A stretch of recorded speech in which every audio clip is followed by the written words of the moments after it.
2 questions left that I want to ask.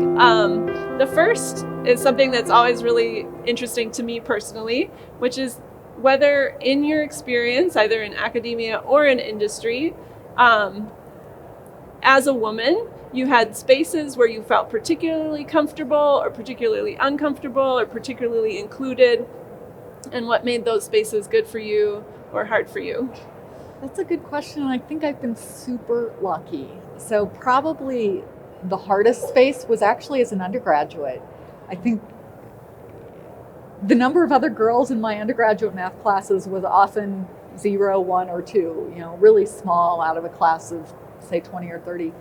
And I was shy enough and uncertain enough in some ways about my own skills that, like, if I just wanted to talk about a homework assignment, if I just had a question that I wanted to talk to somebody about, I would usually seek out the other girls in the class. So when there weren't so many, but I never felt, it wasn't ideal that there wasn't a critical mass, but I also never felt really intimidated by it. Mm-hmm. And Nebraska was a great place for graduate school in that sense, because they have committed for a long time to having close to half and half men and women in the program. So there was always a critical mass of people to talk to there.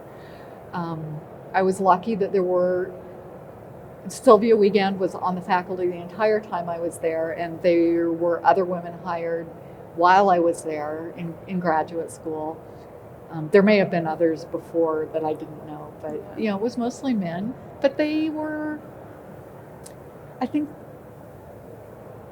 Jim Lewis really created, he was the department chair at the time, and he really created a culture where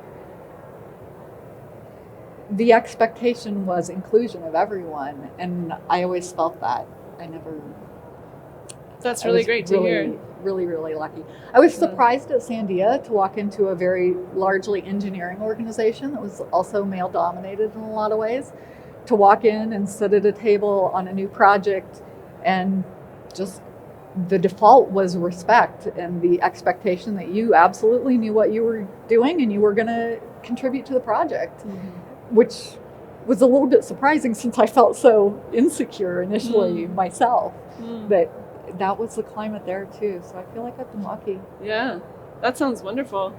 So the last question that I want to ask in our last couple minutes here is, where are you headed next? I have no idea. So as you've probably gathered from our conversation here and earlier, my path's been all over the place.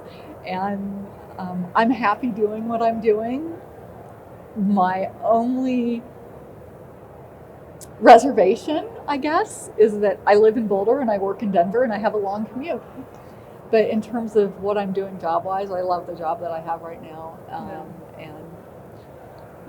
So, is there anything else that I should have asked you or that you'd like to share, or parting advice for young people trying to make a decision of what to do with their lives? And take more math, take more stats, take a programming class, take a technical communication, technical writing class, study abroad. Excellent. Thank you so much, Stephanie. I'm going to send us out here. Thank you all for joining us for this episode of Talking Big Jobs and participating in the conversation with Dr. Stephanie Fitchett, who's a data scientist at Transamerica. In the coming weeks, we will be posting a recording of this interview, and through SIAM and AMS channels, we'll be announcing the next episode of Talking Big Jobs. This interview was produced by the AMS and SIAM as part of the Tondeur initiatives. These career-focused collaborative activities by the AMS, MAA, and SIAM are made possible by the Claire-Lise and Philippe Tondeur and supported by the Big Math Network, which has additional resources at bigmathnetwork.org. Thank you all. Thank you, Katie. Thank you for making that easy. Thank you, Tom, for the invitation, and to SIAM and the AMS for their support. Nice.